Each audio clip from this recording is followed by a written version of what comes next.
Bonsoir à tous et merci de nous rejoindre dans l'info continue ce mardi 8 avril 2025. Zoom ce soir sur les collectivités locales avec les différentes mutations intervenues dans ce secteur de la décentralisation ces 9 dernières années, aménagement du territoire, découpage territorial et les effets induits au niveau des chefs-lieux des départements, installation des secrétaires exécutifs avec une collaboration complexe à certains niveaux avec les maires, la vie des mairies du Bénin et tout ce qui rime avec la décentralisation sous le régime de la rupture sont autant de pistes que nous allons emprunter dans l'info continue ce soir. En plateau, nous sommes avec Franck Kenevo. Franck Kenevo, journaliste spécialiste des questions de décentralisation. Franck, bonsoir. Bonsoir et bonsoir à tous les téléspectateurs. Merci de vous être montré disponible. En face de vous, nous sommes avec Prudent Nasséou, directeur de la radio Campanile Cité. Bonsoir. Bonsoir Arab, bonsoir Franck. Allez, Bonsoir. bienvenue. Quelques faits marquants. On prend décentralisation courant les années 2000-2003. On est en 2016 cette fois-ci pour le plateau de discussion. On prend donc 2016 comme année de référence pour pouvoir discuter un peu des mutations, les changements intervenus. Qu'est-ce qui vous a marqué de 2016 à aujourd'hui dans le monde de la décentralisation? D'abord, je pense qu'il faut saluer le courage politique du chef de l'État qui a fixé les chefs-lieux des nouveaux départements. Vous savez que la réforme de 2003 avait couplé, disons, découpage territorial et réforme de la décentralisation. Donc, de 6 départements, on est passé à 12. Et donc, il fallait fixer les chefs-lieux. Et déjà, au temps du président Soglo, il y avait eu beaucoup de revendications dans ce découpage-là, parce qu'il y avait des territoires qui voulaient qu'on les érige en départements, etc. Mais le problème essentiel de cette réforme, c'est quelle commune choisit comme chef-lieu de département. Parce que quand on est chef-lieu de département, on accueille des infrastructures, on reçoit du monde, donc ça contribue à dynamiser l'économie locale. Et donc, il y a eu ce courage politique du chef de l'État. C'est vrai, on peut dire qu'en début de quinquennat, c'est plus simple, mais il fallait avoir ce courage politique pour fixer ces chefs-lieux. Et le choix qui a été fait me paraît aussi très objectif.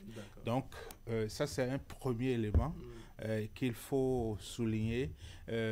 Deuxièmement, je pense que dans cette dynamique, il y a des ressources qui ont été mobilisées pour construire ces préfectures, pour équiper ces préfectures-là, parce que depuis 1960, les préfectures ont été les parents pauvres de toutes les réformes. Et donc, ces dernières années, il y a eu des efforts quand même pour améliorer les conditions de vie et de travail. Allez, on va évoluer tout à l'heure. Allez, réforme courageuse, décision politique, objectivité, dois-je dire, dans le choix des chefs-lieux de département. Est-ce que vous voyez les choses de la même manière quand on sait que même au niveau de ces choix, en ce qui concerne donc les chefs-lieux des départements, il y avait eu de bruit par endroits et la polémique n'a même pas cessé jusqu'à présent? Si nous devons faire le bilan de la décentralisation de 2016 à aujourd'hui, comme Franck le disait, il faut quand même voir en champ de mire cette désignation des préfectures qui relèvent de la compétence soit du président de la République ou du législateur. Le choix ici est fait par rapport au président de la République. Il a endossé la responsabilité de trancher cette question et c'est à saluer. Mais après, il y a eu justement cette réforme structurelle qui a créé de grands bouleversements au niveau du fonctionnement de nos communes. C'est vrai, il est très tôt aujourd'hui pour faire le bilan, mais j'estime que ça aussi, c'est un fait marquant de la réforme dans ce secteur de l'administration territoriale. Nous allons, à l'aune de cette émission, certainement revoir un peu quelles sont les forces et les faiblesses. Mais toujours est-il que pour moi, sur le plan de l'exercice de la démocratie au plan local, essence même de la décentralisation, il y a encore beaucoup à dire. D'accord. Alors sur le plan du découpage territorial, parce que c'était le tout premier développement de je voudrais juste préciser que le législateur donne les critères et le gouvernement fixe, le choisi. chef du gouvernement fixe, d'accord. Voilà. Oui, c'est un détail non négligeable. Ouais. Alors, je vous retourne la question sur le choix des chefs-lieux de département. Il y a eu des communes qui, jusqu'à présent, n'ont pas digéré le fait qu'elles aient perdu, doit dire, la désignation du chef-lieu de département, non? Que cela aille ailleurs, comme on dit. Bien sûr, cette question de découpage est une question très sensible. Même quand on observe un peu l'actualité aujourd'hui, on voit avec quel empressement certains sortent pour revendiquer l'érection de leur commune en royaume, tout ça. Donc, c'est de bonne guerre. Il fallait y aller. Et il faut saluer quand même le courage du président de la République. Mais sur la question, par exemple, des critères, comme Franck le disait, il y a quand même des critères qui préfigurent de l'érection d'une commune en département. Sur ces critères, le travail est-il objectif ou opaque? Il revient à chacun d'en tirer les conclusions. Mais toujours est-il que le président de la République aurait pu s'appuyer sur le travail d'une commission. On a vu antérieurement ce que certains chefs d'État ont fait en confiant le travail à un comité d'experts, en vulgarisant les conclusions et en y allant. Mais ici, le président de la République, comme Franck l'a dit en début de mandat, avait vraiment, dans son élan de réforme, à trancher cette question. Et ça s'impose aujourd'hui à tout le monde. D'accord. Alors, mais il y a quand même des critères qu'il a dû suivre. Et en tant que chef de l'État, même si c'est fraîchement élu, il a eu accès à tout ce que les commissions ont eu à élaborer comme proposition. Mais les critères, c'est d'abord au niveau géographique. Il faut avoir une situation géographique plus ou moins équidistante dans le département. Il faut avoir un budget suffisamment fourni. Il faut avoir joué un rôle historique au niveau du département. Et le dernier critère, c'est être déjà chef-lieu de département. Donc, il y a plusieurs critères qui ont milité pour le choix qui a été fait. C'est pour ça que les 2 ou 3 contestations qu'on aurait pu avoir, ça a été géré politiquement. Je crois que comment dire, la solution politique a été apportée. Alors, la décentralisation fait son petit bonhomme de chemin, disons, depuis 2003. Il y a eu, courant 2016 à aujourd'hui, de profondes mutations, de profonds changements qui ont été introduits, dois-je dire, dans ce secteur. Lesquels attirent votre attention, au-delà de la désignation des chefs-lieux de département? Non, je pense que tous les acteurs ont noté cette réforme structurelle du secteur de la décentralisation qui a été portée en 2021, promulguée en décembre 2021 par le Code de l'administration territoriale. Donc cette réforme avait pour objectif, premièrement, de séparer les fonctions politiques des fonctions techniques et administratives. Et donc, on a vu que les maires... C'était trop lourd pour un maire, je dirais, d'avoir tant d'attributions, c'est ça? Oui, moi je pense qu'il y a des maires déjà, avant la réforme, qui souhaitaient être déchargés d'un certain nombre de prérogatives, notamment d'être ordonnateur du budget. Mais j'avoue que jusqu'à ce jour, je considère que la réforme est allée très très loin, et je dirais trop loin, à mon avis, du fait que non seulement un secrétariat exécutif a été mis en place, mais ce secrétariat exécutif et son chef, le secrétaire exécutif, n'ont pas des liens de subordination avec l'élu, avec le maire. Et ça, c'est quand même parce qu'il y a des relations fonctionnelles. Donc le maire qui a bien tiré au sort et qui a nommé le secrétaire exécutif ne peut pas le révoquer, ne peut pas le sanctionner sans l'accord du préfet. Donc ça, je pense que ça a créé des déséquilibres et des bouleversements. Par endroit. Et donc, le voisinage est devenu un peu compliqué, non? Prudent Nassero, à des endroits donnés, la désignation des secrétaires exécutifs, le voisinage avec le maire, ce n'est pas toujours, je dirais, la bonne entente. Non, ce n'est pas évident. Et la question du budget reste quand même une question essentielle dans la gouvernance locale. Vous allez encore garder à l'esprit cette fameuse phrase, laissez-nous notre budget. Et à l'arrivée, le constat est là, constat amer quant à la mobilisation des ressources au niveau des communes, au plan national, quant à la meilleure mise en œuvre, je dirais, du budget au niveau des communes. Donc il y a tellement aujourd'hui de ratés, de difficultés qu'on constate. D'abord, difficultés au sujet de la bonne collaboration entre le maire qui est élu avec des exigences politiques, parce que ne perdons pas de vue que la décentralisation, c'est la gouvernance à la base, à travers la volonté des populations exprimée lors d'une élection. Donc, le pouvoir à la base. Et dans ce pouvoir à la base, le citoyen est redevable vis-à-vis de sa commune et les élus sont redevables vis-à-vis des citoyens à travers un certain nombre d'actions claires.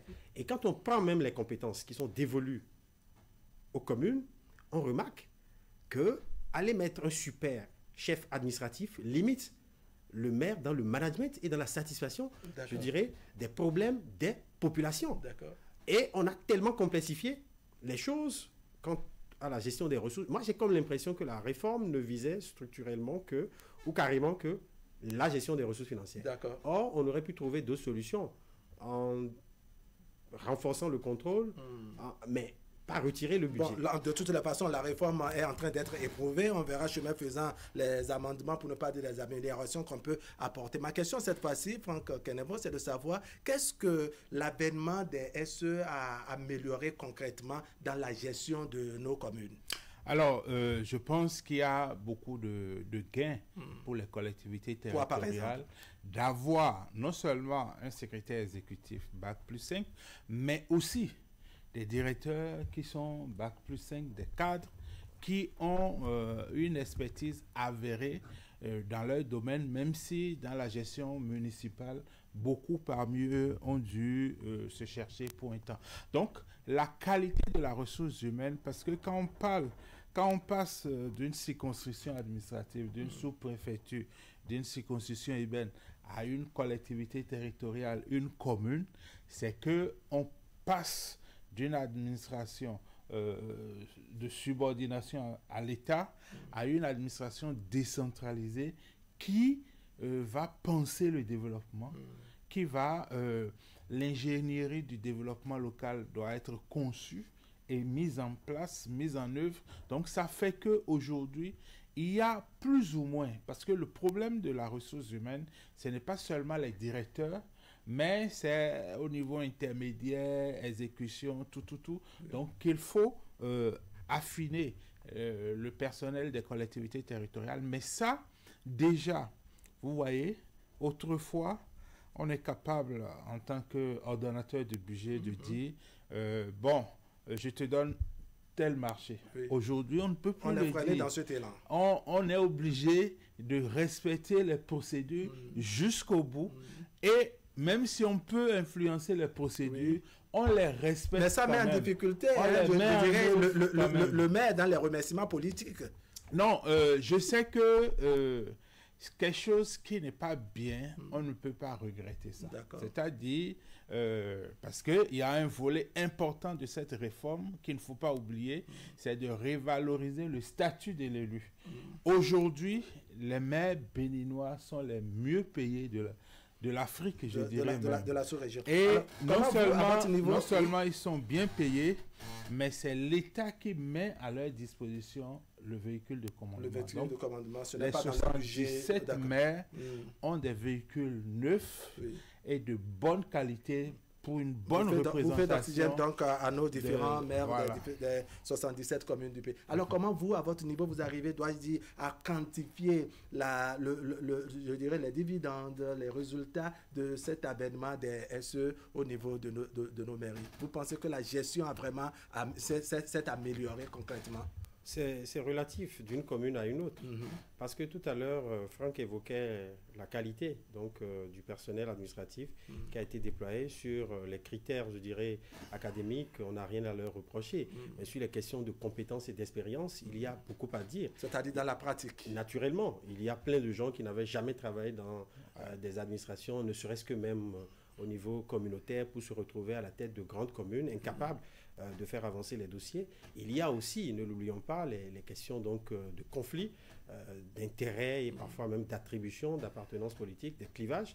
Parce que dès lors que les cadres ont été élus, avec leur entrée en fonction, certains ont voulu les récupérer du fait des affinités et des dissidences internes au sein de certains conseils communaux, de sorte que les rapports ne sont pas suffisamment aisés. C'est vrai que le législateur, en votant cette loi, a voulu séparer les fonctions politiques d'un côté et les fonctions administratives de l'autre, mais à l'épreuve, on a quand même étiqueté un certain nombre de cadres comme étant...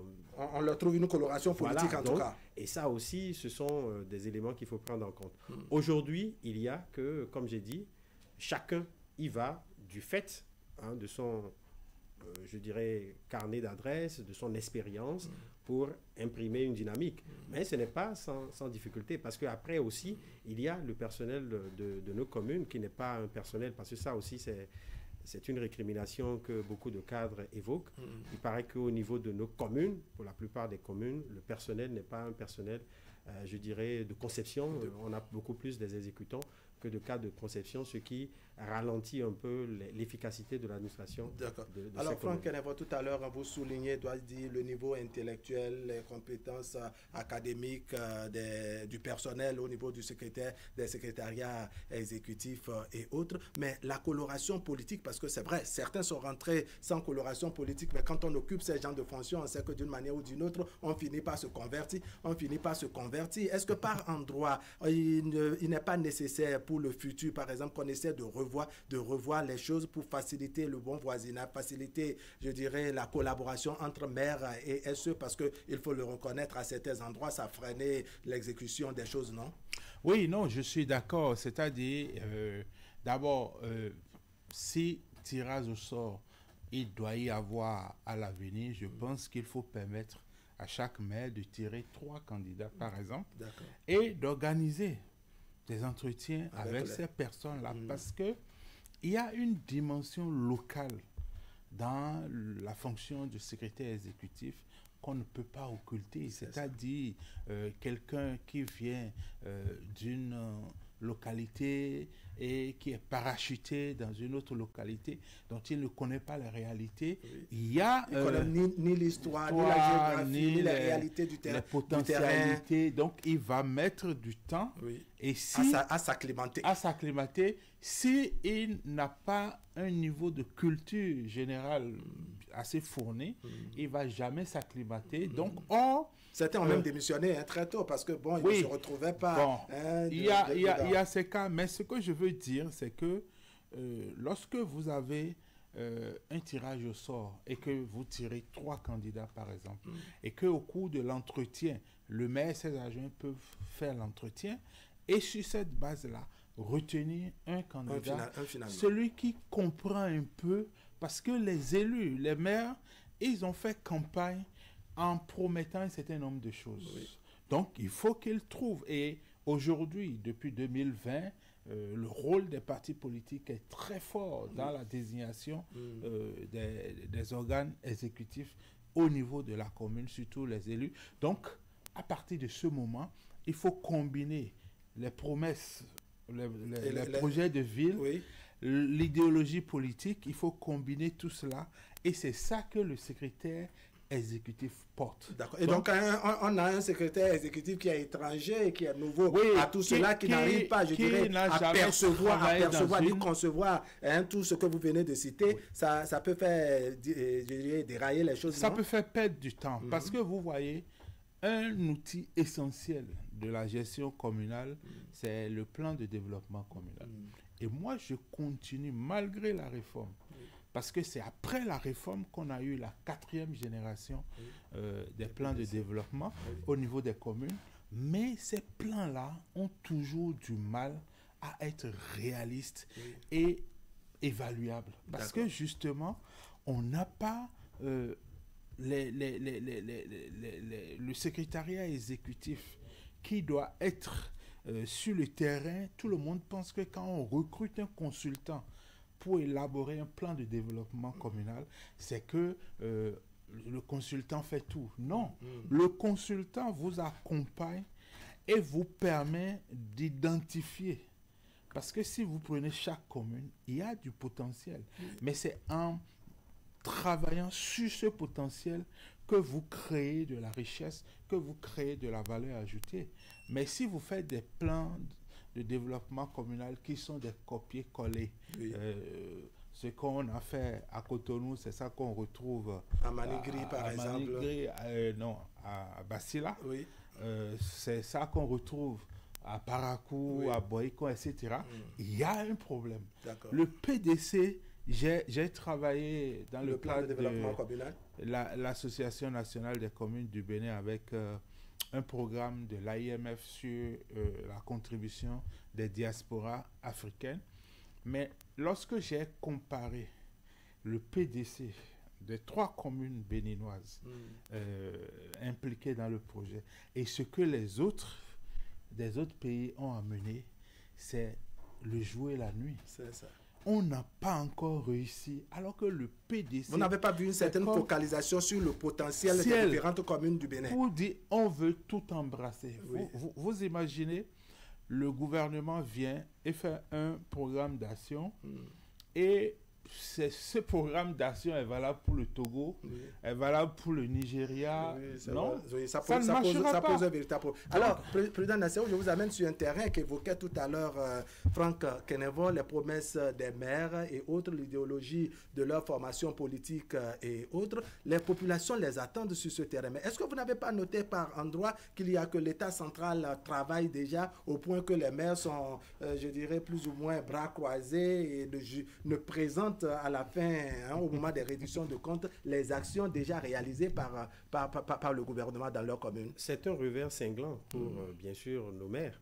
Parce qu'il y en a suffisamment qui, aujourd'hui, n'ont rien à brandir durant les 6 ans qui vont s'achever bientôt, si ce n'est les actions du gouvernement. Et c'est suffisamment grave.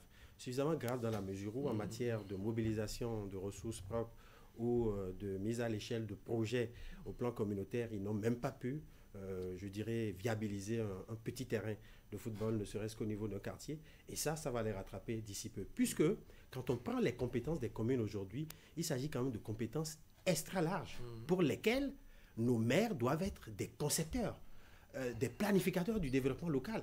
Et ça renvoie, je dirais, au positionnement du personnel politique au sein des partis politiques, puisque Franck le disait tout à l'heure, le code électoral a consacré l'hégémonie des partis politiques dans la désignation des maires.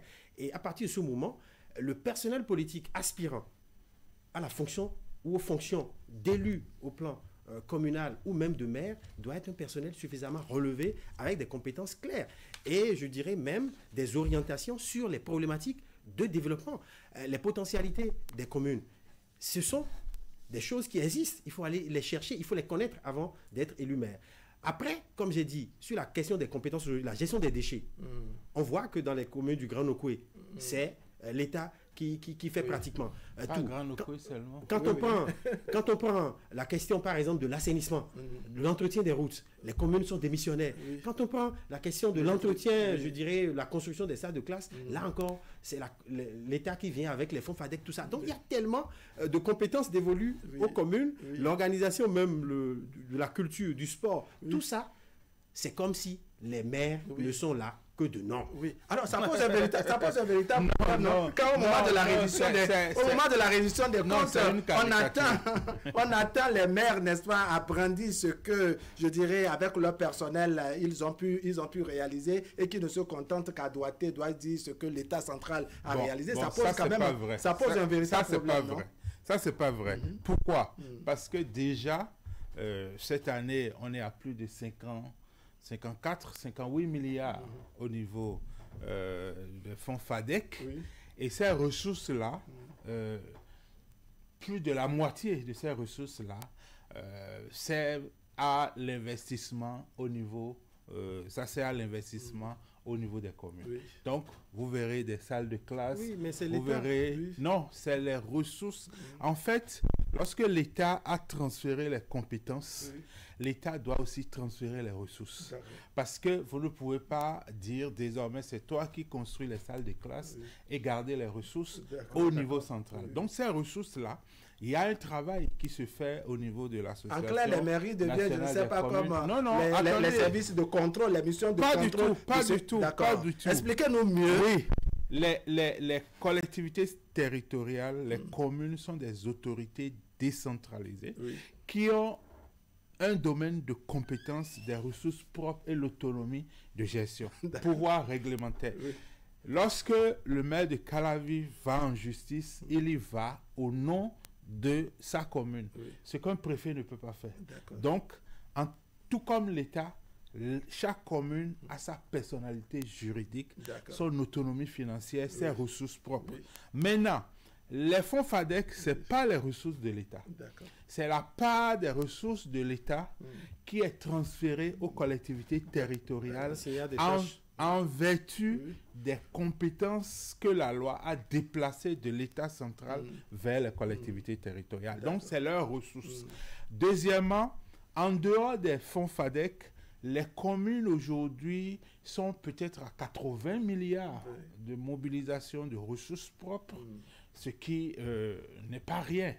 Je n'ai pas les derniers chiffres, mais je pense que c'est plus de 50 milliards quand D'accord. même qui sont mobilisés. Donc ces ressources-là, vous verrez ces ressources-là financer des marchés, financer des gares, financer des écoles, financer même des équipements, des centres de santé et autres. D'accord, ça devient quand même Maintenant, un problème. le problème qui se pose, Franck Nevo. c'est le rythme des décaissements. D'accord. Pourquoi il y a un problème à ce niveau? D'accord. Parce que les communes, à mon avis, sont asphyxiées.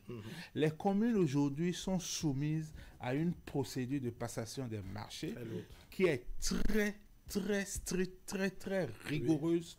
Pourquoi? Parce que la commune aujourd'hui, c'est l'entité la plus surveillée au Bénin. D'accord. Vous avez déjà au niveau du le conseil de supervision, vous avez le conseil communal, et dans le conseil communal, vous avez l'opposition et la majorité. Oui. Ensuite, vous avez un délégué du contrôle financier, vous avez un trésorier communal, vous avez le préfet Oui. qui contrôle. Ensuite, quand c'est exécuté, vous avez la chambre, la cour des comptes, son démembrement. Oui, oui. Et la finalité, c'est qu'on a vraiment et réussi. tout ça là, il faut réussir à passer par tous ces... tout ça là, finalement, rien que... finalement, pour Non, finir non, avec non, vos présidents, attends, ça dit- c'est dire que donnez-moi le une maire est minute. pris dans un engrenage en quelque sorte pour pouvoir réaliser, doit dire, ses promesses électorales et autres. Le maire, il est coincé. À la fin, quand on suit tout ce cheminement que le maire par lequel le maire doit passer avant de pouvoir Un réaliser dossier Je trouve- peut faire 20 va-et-vient Oui. entre le délégué Oui. et l'administration communale. Non, Après, au niveau de la trésorerie, Oui. ça peut faire 10 va-et-vient. Oui. Donc, tout ça là, ça ne permet ça pas enlise- ça de enlise- faire les oui. investissements. D'accord, oui.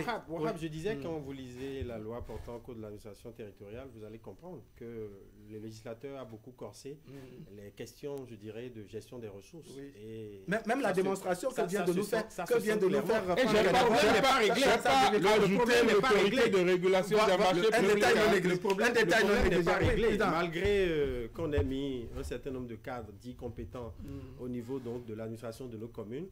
Vous auriez quand même remarqué qu'au niveau de l'actualité, il n'y a pas de jours, ils sont relevés par-ci, par-là au niveau des communes pour des questions, je dirais, de malversation ou de violation des tests. Et ça aussi, ça constitue quand même matière à réflexion. Vous parlez aussi de la capacité des maires, je dirais, à induire des actions de développement au plan local. Oui, ça retourne à leur management et à leur capacité d'aller décrocher des financements à l'extérieur. Ce n'est pas que les ressources de l'État qui doivent permettre, je dirais, de construire des infrastructures au plan local. Il y a la participation citoyenne aussi qui affaiblit aujourd'hui du fait de certaines léthargies qu'on observe au niveau de nos communes, puisque les ressources communales sont mobilisées à travers, je dirais, les citoyens, les populations. Et donc, si les infrastructures ne sont pas entretenues, ne sont pas construite au rythme du développement local, vous voyez que les citoyens auront du mal, je dirais, à contribuer à la mobilisation de l'assiette fiscale. Et aujourd'hui, il y a des disparités aussi dans le traitement salarial qui ont induit, je dirais, une inaction de beaucoup d'élus par endroit dans la mobilisation, je dirais, des ressources au plan communal. Et ça, ce sont de tristes réalités qu'on observe. Oui, Franck Kenavo, je vous sens réagir. Là, ce serait votre mot de conclusion. Non, sinon, ma question, c'était de vous demander qu'est-ce que vous aurez suggéré qu'on puisse améliorer je pense qu'aujourd'hui, moi, j'étais l'année passée à Malanville, où, parce que les marchés n'ont pas été passés, ça faisait la deuxième année que les écoliers passaient sans mobilier scolaire, sans table, sans banc, et c'était compliqué. La personne responsable il faut respecter la procédure des marchés publics a dû démissionner ou est partie, une autre personne est arrivée, etc. Donc moi je pense que de la manière dont on est resté bras croisés comme ça pendant 2 ans sans décanter la situation d'une autre manière, ne serait-ce que par mesure politique. C'est des réalités qui sont liées au fait que quand on a mis des directeurs, quand vous amenez une personne responsable des marchés publics dans une commune, cette personne-là a besoin de s'appuyer sur des collaborateurs d'un certain niveau, d'une certaine qualité. Donc, et donc, quand il s'appuie sur les collaborateurs qui s'enfoncent, lui-même il s'enfonce finalement. Bon, voilà. Mais c'est sérieux.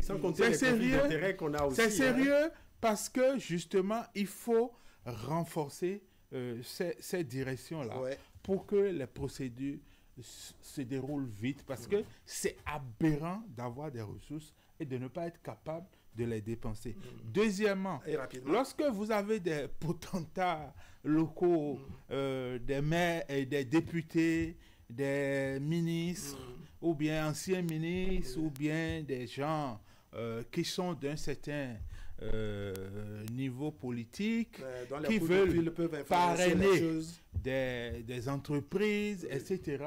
Donc, la proximité rend très vulnérable l'action publique communale. Donc, il faut que dans la réflexion, comme on a fait pour de grosses entreprises de l'État, Simao, etc., il faut trouver des formules pour que les communes puissent accélérer la passation des marchés, sans pour autant édulcorer la qualité de la dépense Beaucoup publique. de choses à dire en peu de temps, n'est-ce pas, concernant la décentralisation sous la rupture. C'est pas peu, mais on s'est donné à l'exercice et finalement, on a pu dire beaucoup de choses quand même. Certainement, on va se donner rendez-vous. Beaucoup de choses sous pression. On n'a pas pu expliquer. Oui, non, il y a qu'on va se donner rendez-vous très prochainement pour revenir sur un certain nombre de sujets, parce qu'il y a bien de mutations qui sont intervenues et que nous n'avons pas abordées et qui restent quand même des éléments non négligeables. Prudent Nasserou, merci beaucoup. Franck Kenavo, merci beaucoup. Mesdames, Messieurs, ce serait tout pour aujourd'hui. Merci de nous avoir suivis. L'information continue sur Canal 3 Bénin. Demain, mercredi, on élabore autour des réformes politiques. Comme on vous l'avait promis hier lundi, on sera avec Delphin Gangana, analyste politique, et Gracien Makoko, juriste, chercheur et écrivain. Avec les deux, nous parlerons donc des réformes politiques ces 9 dernières années. Allez, portez-vous bien.